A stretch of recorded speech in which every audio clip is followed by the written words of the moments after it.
Welcome back to Break Hard. I'm Matt. I almost forgot. I had to run downstairs to the dining room to grab a find that I got this past, well, actually, it's been a couple months now, but I forgot it was on the table for a really long time. But when I was at the antique store, I picked up the Winston Cup Racing Wives Auxiliary Cookbook from 1989. And this thing is packed with absolute incredible recipes. Some things I don't think I'm going to try.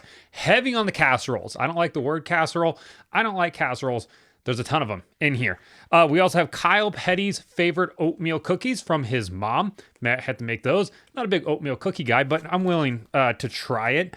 Like I said, heavy on the casserole right here. We got broccoli and rice casserole, cheesy broccoli casserole, green bean casserole from Phil Parsons' wife, cabbage casserole, green pea and almond casserole. See, there's too many casseroles. I don't like it. I don't, but there's a lot of sweets in here. There was something called, there was like a lime cream jello situation that was happening. I don't know about that, but I think that we might have to turn into Bake Hard, as somebody said on Twitter. So yes, I think there will be a cooking episode coming at some point, or maybe I'll just put a feature in each week where I try out some of the new recipes that are listed in here. Some interesting ones. A lot of drivers' wives. A lot of drivers have some weird taste for things. It's unique to say the least here. How many pages of casseroles are there? There's an enchilada casseroles. Okay, moving on from the cookbook, which I am very excited about. Let's talk about today's news. And we're going to start off with Kyle Larson's comments on Kevin Harvick's television show, which masquerades as a podcast for Fox. And Mike Joyce says it's the most popular NASCAR podcast, which is odd because I don't ever see it up in the charts, but to each their own. Larson said that he wants to embarrass the NASCAR Xfinity Series drivers every time he's in that series. And I know it's probably going to rub some people the wrong way and other people are going to completely understand it, but let's give you the quote real quick from Larson where he says, "In Xfinity, I do get motivated. This is going to come across like very cocky, but I want to embarrass them, honestly. I just want to embarrass NASCAR a little bit because they don't let Cup guys run anymore. And these kids probably think they're in a good spot and they don't know where the bar really is at. So I like to run those Xfinity races and get a 10-second lead to let them realize they've got a lot of room to improve." And I think what Larson is saying there is actually a good thing. You need to have a benchmark. You need to have a bar. You need to know where you need to get to. And when Larson comes down there and runs, it's like, oh yeah, he is very good. Now this is where we need to get to. It's like when Kyle Busch ran the Xfinity Series and people absolutely hated it fan-wise. They did, mainly because he's on Toyota. Now Kyle Larson goes down and runs the Xfinity Series and people are like, oh, this is great. It's, a back and forth here. But when Kyle Busch used to do, everybody's like, oh, you're taking a win away from an Xfinity Series regular. And then you have all these Xfinity Series drivers being like, no, we need Kyle Busch to be here because it lets us know where we need to get to. Because right now, we're not there. And as Kyle Larson showed at both Homestead and at Bristol, nobody else is really in the same zip code as him at the moment. Yeah, Justin Allgaier was probably the best at Bristol. He hung with Larson for a little bit there. Didn't get absolutely spanked, kind of like most of the other drivers did. But I think it's a good thing to have him down there to kind of be like, hey, you guys are good. You're not this good, though, and this is where you need to be at if you want to come up here.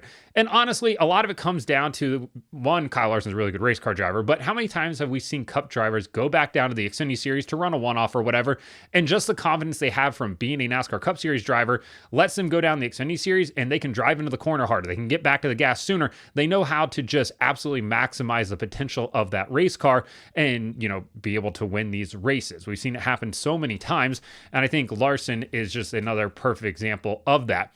There's a lot of people that want to see the restriction on Cup drivers taken away because you need to have more Cup drivers run so that these kids understand, how to race like a veteran and how, to get, like I said, the maximum out of that car. Here's the problem. If you just lift the ban on Cup Series drivers, you're not going to have as many Xfinity Series regulars as you currently have because teams like Joe Gibbs Racing, Hendrick Motorsports, and others are just going to put their Cup guys down there because it's easier to sell sponsorship for them, and they're already under contract there. They don't have to worry about developing a driver or anything else like that.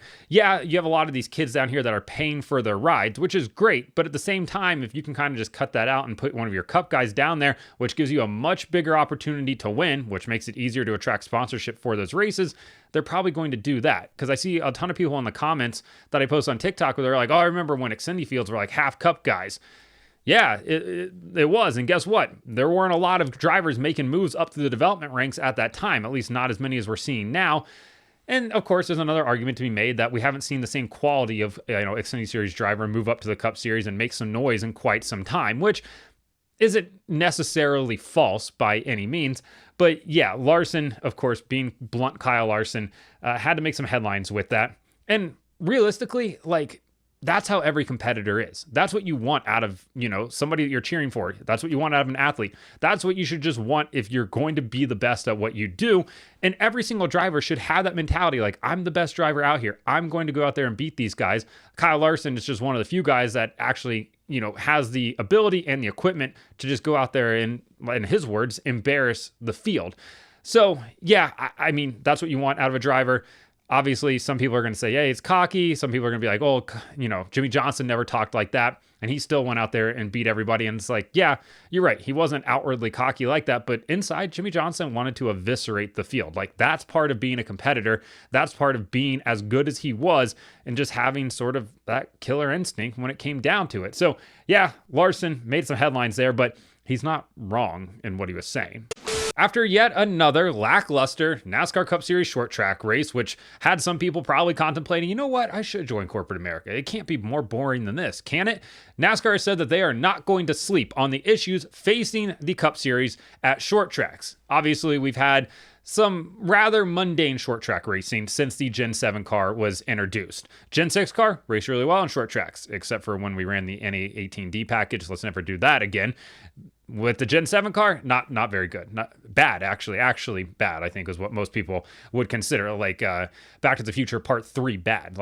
I don't know if I really want to watch this. It's on, I'll watch it. But at the same time, I know it's not going to be great. And then every time you get to the end of it and you're like, yep, wasn't that great. I remember why I did it now. I'll revisit this in a couple weeks and say the same thing again. But NASCAR, they want to fix it. Elton Sawyer went on SiriusXM NASCAR this week, and as vice president of competition, he, of course, doesn't want to see fans upset, doesn't want to see drivers upset, wants to see a good on-track product. And he said, quote, "We will continue to look at our short track package. We're not going to sleep on this. We're going to go to work. We'll continue to work with the industry to see what adjustments and changes that need to be made." All right, cool. I appreciate that, one, NASCAR is acknowledging the fact that there is an issue here. They know that there's an issue here. Great. That is the first step in the process here. We have an issue. All right, let's try to fix this issue. Problem is, we've been trying to fix this issue since 2022. And remember, they had that short track package test out at Phoenix a few years ago with Dr. Jacuzzi, real name, not fake name. People always in the comments are like, that's not a real person. It is a real person. I promise you it's a real person. He's a very intelligent person as well. It's a doctorate, after all. They did all this work. They tested out, new diffusers. They changed underbody things. They're going to test out new gear ratios, but unfortunately, they don't have the RPM range to test out new gear ratios. So they didn't do that, and ultimately, we didn't get any fixes here. And all the steps that NASCAR has made to try to improve short track racing outside of the tire by doing things with the car have been incremental steps. We're taking little baby steps up. And honestly, we need to be jumping platform to platform. We need to just skip over, 8 steps at a time here, and we just need to be moving up and up and just taking a swing at this to see if it fixes it. The tire that they introduced for Martinsville and at Richmond, that soft option tire, that has worked really well. That has definitely helped things out a lot. It helped things out at Phoenix this year. We'll see what happens when we get back in the fall and we don't have 2 sets of different tires. We just have the one option tire, the softer tire. We'll see how that works. But at Bristol, the racing hasn't gotten any better on the concrete. And no, we don't need to put dirt back on that racetrack either. So there's changes that need to be made with the car, which led Elton to also say, quote, "If someone has an idea, we're all ears." Let me open up my scroll of ideas here real quick, because I think we all have some ideas that we can lay out for NASCAR. And Denny Ham was on his podcast last week, and he said the idea that everybody wants, just get back to 750 horsepower. At least try it. It's about 100 more horsepower than they have now, somewhere in that 70 to 100 more horsepower range. Let's see if that helps out. And now, obviously, that's probably going to be a step in the right direction. We hear everybody say, well, with this car and the current tire on it, you're going to need somewhere around 900 horsepower to really make a difference to it. And okay, if that's what it takes, then maybe that's something we should at least try. A narrower tire would probably also help out a ton there. And then outside of that, you're looking at wholesale changes to the overall construction of this vehicle, and that's just not reasonable right now, right? You have all these teams that just paid a lot of money to get these race cars. They don't also want to have to buy another race car just for short tracks, unless, of course, NASCAR is going to subsidize it or take the Roger Penske payment plan that he's, floated out to IndyCar teams. That's just not happening. So you have to look at two of the options here. One, changing the width of the tire isn't the craziest thing in the world. Is it a big undertaking? Absolutely. But you don't have to fundamentally change the car in the way of like, oh, we need to alter the entire body. We need to alter the whole aerodynamic, outfit of this car. Okay, so you can maybe do that. Horsepower, on the other hand, is another solution that we should at least test out. And like everybody has kind of been saying, at least do a test. Whether it's a good test or not, at least try it out. Send 10 cars, send a dozen cars, send the entire field. I don't care, to North Wilkesboro to test out and see what 750 horsepower is going to do. Hey, you have an all-star race coming up at North Wilkesboro, might be the best time to try that out and just see if it works. And if it doesn't, you're like, hey guys, look, we tried it with this, it didn't work. And then of course, that's just going to open up Pandora's box and people are going to be like, well, 750 is not enough. You can still buy a Hellcat that's got 707 horsepower. Why don't you try 900 horsepower? Okay. So I understand it from that NASCAR standpoint there. But I think there's definitely a lot of ideas that have been floated out there. And as Denny said, let the teams try to solve this issue. Let the teams talk to the drivers, go to work and come up with a solution for it and then test it out and see if it works. I think from a fan standpoint, everybody just wants to see a better on-track product. The last thing we want to talk about is the various different packages that we have to have going to each racetrack. Remember, we had the short track package, we had the intermediate package, we had the super speedway package with the Gen 6 car. And yeah, it's difficult to design a race car that's going to race well at every different type of track. We understand that for sure. I think most of us do, at least. But there's got to be a happy medium somewhere. And I hope NASCAR finds that with this car for the short tracks, because turns out going head-to-head against the Masters, it's not very good for viewership at all. The NASCAR Cup Series race this past weekend at Bristol had 2.054 million viewers tune in on FS1 to watch Kyle Larson absolutely dominate the race. That is down from last year's race, which was on Network Fox, so it's not a very good comparison. 3.8 million people tuned in last year for it. 2.05 tuned in this year. Of course, there's a difference between cable, where we're at this year, and network, where it was at last year. Big drop off there, but there was no direct comparison for last year, so that kind of is what it is. Formula One had the second highest viewership of the weekend for their race in Bahrain Sunday morning at 11 a.m., a much more attainable and reasonable start time for most of the people in America. At least 1.277 million people tuned in to watch Formula One from Bahrain. Great number for them. They continue their great start there. Oscar Piastri absolutely dominated, and if McLaren will just admit that he's their number one driver, things would get a lot better for that team sooner. Lando's just not the guy. Oscar Piastri very much is that guy. The NASCAR Xfinity Series on the CW on Saturday, 1.001 million viewers. That is the 9th straight race to start off the season that has had over 1 million viewers. The first time that's happened for the Xfinity Series since 2017. Strong start continues for them, even though you had to tune and watch Kyle Larson lead all but 25 laps in that race. Here's where we get to the series that just had an abysmal weekend in Fox, and the series has tried to spin it into a positive manner, and it got spun so hard I thought it was in a tornado this morning when I read it. IndyCar on Fox, Network Fox, had 552,000 viewers, an absolutely abysmal number for a major motorsport series on network television being shown in the middle of your Sunday afternoon. Of course, like I said, it went head-to-head with the Masters, but Fox and IndyCar tried to spin this as it's up 80% over last year when 307,000 people tuned in to watch this same race on the USA Network, which is true. Very much is true. That's on cable, though. I expect you to have a big time increase when you put the race on network. 100% expect that. The biggest problem here is IndyCar opened their season at St. Pete on Fox with 1.5 million viewers tuning in to watch that race. 3 races later, you went from St. Pete to Thermal to Long Beach. 3rd race of the year, you've lost over a million viewers at this point. Just an absolutely horrific fall off for them. That's a 63% decrease from race 1 to race 3. Atrocious. A lot of it comes down to marketing. A lot of it comes down to the fact that they went head-to-head with NASCAR. They started after the NASCAR race, but then they finished as the Masters is entering into its closing rounds. If only somebody at IndyCar and the offices over there at 16th and Georgetown owned a calendar to be like, hey, this is Masters Sunday. maybe we don't put our second biggest race of the year up against it. But they did, and Fox, in their infinite wisdom, put it up against NASCAR head-to-head.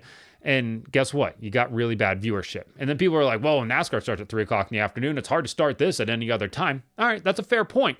At the same time, though, you could have started it at 6 p.m. in prime time and had this race finish in prime time. But I get it. Fox has got their Sunday shows that they want to show there. There are options, though, if they really wanted to figure this out. The Truck Series on FS1 Friday night got 498,000 viewers that tuned in to watch Chandler Smith praise the Lord and also swear at the same time. Yikes on his part. Just 54,000 viewer difference between Friday night on cable and IndyCar on network on Sunday. That's just really, really bad. NHRA had 418,000 viewers, and IMSA.